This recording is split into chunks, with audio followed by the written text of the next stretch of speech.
അയോധ്യ ശ്രീരാമക്ഷേത്രത്തിൽ പ്രാണപ്രതിഷ്ഠയ്ക്ക് ഇനി 2 നാൾ. ഒരുക്കങ്ങൾ അവസാന ഘട്ടത്തിലാണ്. അതേസമയം അയോധ്യയിൽ സുരക്ഷ ശക്തമാക്കി. വിവരങ്ങളുമായി ഗൗതം അനന്തനാരായണൻ ചേരുകയാണ്. ഗൗതം, അവസാനവട്ട ഒരുക്കങ്ങൾ ഏത് തരത്തിലാണ് പുരോഗമിക്കുന്നത്? ആ ഒരു പുണ്യ ദിനത്തിനായി, സുദിനത്തിനായി ഇനി 2 നാൾ മാത്രമാണ് മുന്നിലുള്ളത്. ഒപ്പം എത്രത്തോളം സുരക്ഷാ വലയത്തിലുമാണ് രാമന്റെ അയോധ്യ?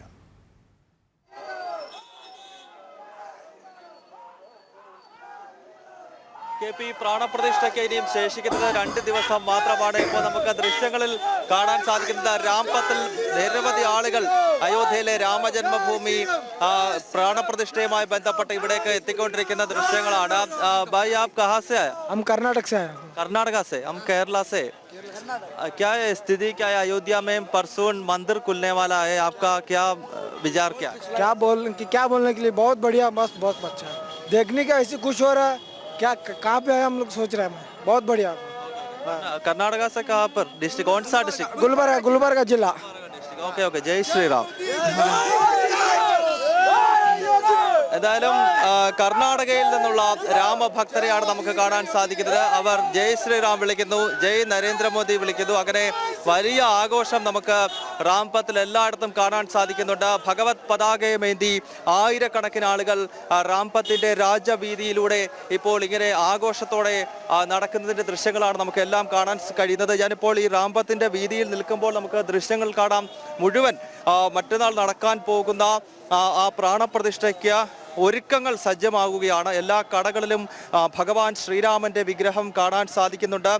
അതോടൊപ്പം തന്നെ രാം ദർബാർ, ഭഗവാൻ ശ്രീരാമനും സീതാദേവിയും ലക്ഷ്മണനും ഹനുമാൻ സ്വാമിയുമായുള്ള രാം ദർബാറിന്റെ ദൃശ്യങ്ങളൊപ്പം ഈ ദൃശ്യം വളരെ ശ്രദ്ധേയമാണ്. അതായത് അയോധ്യയിൽ ഇപ്പോൾ നിർമ്മിച്ചിരിക്കുന്ന മഹാക്ഷേത്രത്തിന്റെ തടി കൊണ്ടുള്ള രൂപമാണ് ഇത്. ധാരാളമായി അയോധ്യയിലെ കടകളിൽ വിറ്റുപോകുന്നു. അയോധ്യയിലേക്ക് ഇപ്പോൾ എത്തിക്കൊണ്ടിരിക്കുന്ന ആളുകൾ ഏറ്റവും കൂടുതൽ വാങ്ങുന്നത് ഇപ്പോൾ ഈ ഒരു തടി കൊണ്ട് നിർമ്മിച്ചിട്ടുള്ള മഹാക്ഷേത്രത്തിൻ്റെ ഈ ഒരു ദൃശ്യമാണ്. ഇത് വീടുകളിൽ കൊണ്ടുപോയി ഷോക്കേസിലും അതോടൊപ്പം തന്നെ പൂജാമുറികളിലും ധാരാളമായി വെക്കുന്നു. ഇതിൻ്റെ പല രൂപത്തിലുണ്ട്.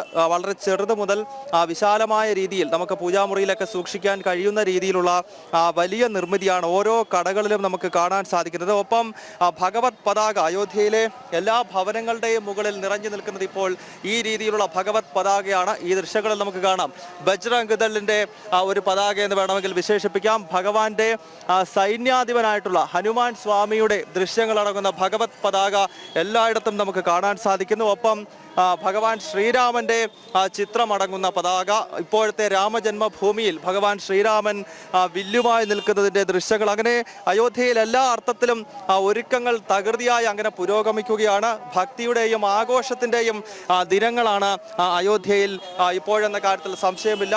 കടകളിലെല്ലാം വലിയ ജനക്കൂട്ടം. കാരണം രാജ്യത്തിൻ്റെ വിവിധ ഭാഗങ്ങളിൽ നിന്ന് ഇപ്പോൾ അയോധ്യയിലേക്ക് രാമഭക്തർ എത്തിക്കൊണ്ടിരിക്കുകയാണ്. അവരെല്ലാം നേരത്തെ ഞാൻ സൂചിപ്പിച്ചതുപോലെ തിരിച്ചു പോകുമ്പോൾ എന്തെങ്കിലും അയോധ്യയിൽ നിന്നും വാങ്ങിക്കൊണ്ട് പോകണമെന്നതാണ് ഏതൊരു ഹിന്ദു വിശ്വാസിയുടെയും ഏറ്റവും വലിയ ആഗ്രഹങ്ങളിലൊന്ന്. അതിനാൽ ഇവിടേക്ക് എത്തുന്ന തീർത്ഥാടകർ അവരുടെ മുഴുവൻ സങ്കടങ്ങളും രാംലല്ലയ്ക്ക് മുന്നിൽ പറഞ്ഞതിന് ശേഷം വളരെ ആഹ്ലാദത്തോടു കൂടി ഒരു പോസിറ്റീവ് എനർജിയോട് കൂടിയാണ് ഇപ്പോൾ ഇവിടെ നിന്നും തിരികെ സ്വന്തം ഭവനങ്ങളിലേക്ക് മടങ്ങുക. അങ്ങനെ മടങ്ങുന്നവരെല്ലാം ഇവിടെ വന്ന് ഞാൻ നേരത്തെ കാണിച്ചതുപോലെ എന്തെങ്കിലുമൊക്കെ വസ്തുക്കൾ ഭഗവാന്റെ മണ്ണിൽ നിന്നും വാങ്ങും. അതിനാൽ കച്ചവടക്കാരും വളരെയധികം ഉഷാറിലാണ്.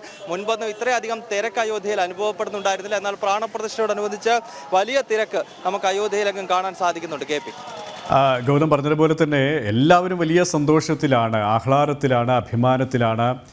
ഒരു ആഘോഷ നിറവിലാണ് അയോധ്യ മുഴുവൻ. അവിടെയുള്ള ആൾക്കാർ മാത്രമല്ല, അവിടെ കക്ഷി രാഷ്ട്രീയ ഭേദമന്യേ, ജാതിമത ഭേദമന്യേ എല്ലാവരും സന്തോഷത്തിലാണ്. ആ ഒരു സന്തോഷത്തിൽ തന്നെയാണ് ഭാരതം മുഴുവൻ പങ്കുചേരുന്നത്. എല്ലാ പ്രദേശങ്ങളിലും ഭാരതത്തിൻ്റെ പുറത്തു നിന്നടക്കമുള്ള ഭക്തമാനസങ്ങളാണ് അവിടേക്ക് ഒഴുകിയെത്തുന്നത്. ഒപ്പം തന്നെ ഈ 2 നാൾ മാത്രമാണ് ഇനി ആ ഒരു സുദിനത്തിനായുള്ള ഒരു കാത്തിരിപ്പ്. ചടങ്ങുകൾ, ഇതുമായി ബന്ധപ്പെട്ട ചടങ്ങുകൾ ഇപ്പോൾ പുരോഗമിച്ചുകൊണ്ടിരിക്കുകയാണ്. എത്രത്തോളം സുരക്ഷാ വലയം അല്ലെങ്കിൽ സുരക്ഷാ ക്രമീകരണങ്ങളാണ് ബന്ധപ്പെട്ടവർ ഒരുക്കിയിട്ടുള്ളത്?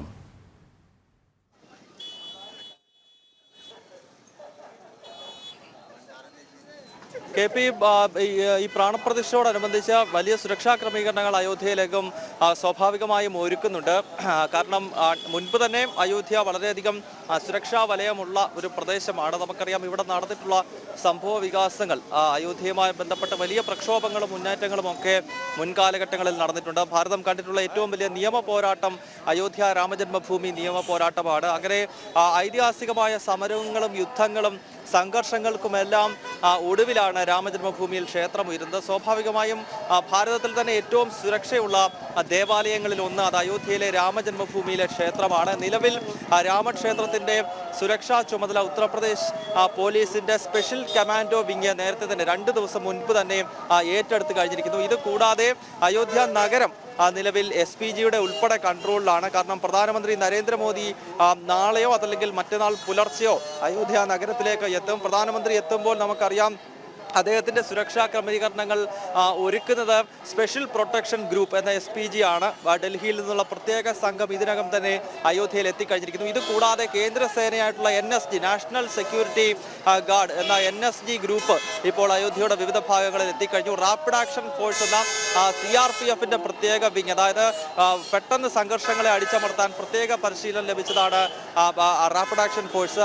ആ സേനാ വിഭാഗം ഇപ്പോൾ അയോധ്യയിലേക്ക് എത്തി. അങ്ങനെ വലിയ സുരക്ഷാ ക്രമീകരണങ്ങൾ അയോധ്യ നഗരത്തിന്റെ എല്ലാ ഭാഗത്തും ഒരുക്കിയിരിക്കുന്നു. അയോധ്യയിലേക്ക് പുറത്തു നിന്നുള്ള വാഹനങ്ങളും മറ്റും ഇനിയും അനുവദിക്കില്ല എന്നാണ് അറിയാൻ കഴിയുന്നത്. നിലവിൽ നമ്മൾ ഈ കാണുന്ന തീർത്ഥാടകർ അവർ നേരത്തെ തന്നെ അയോധ്യയിൽ എത്തിയതാണ്. ഇനിയും പുറത്തുനിന്ന് തീർത്ഥാടകർക്ക് 3 ദിവസത്തേക്ക് അയോധ്യയിലേക്ക് എത്താൻ കഴിയില്ല. 23-ന് മാത്രമാകും ഇനിയും പുറത്തുനിന്ന് തീർത്ഥാടകർക്ക് എത്താൻ കഴിയുന്നത്. ആ രീതിയിലുള്ള സുരക്ഷാ ക്രമീകരണമാണ് ഇപ്പോൾ അയോധ്യ ജില്ലയിലും ഉത്തർപ്രദേശിലും ഒരുക്കിയിരിക്കുന്നത്. കെ പി യെസ്, അയോധ്യ പ്രാണപ്രതിഷ്ഠയ്ക്ക് ഇനി 2 നാൾ മാത്രം. ഒരുക്കങ്ങൾ അവസാന ഘട്ടത്തിലാണ്. അയോധ്യയിൽ സുരക്ഷയും ശക്തമാക്കിയിട്ടുണ്ട്. ഗൗതമാണ് വിവരങ്ങൾ നൽകിയത്.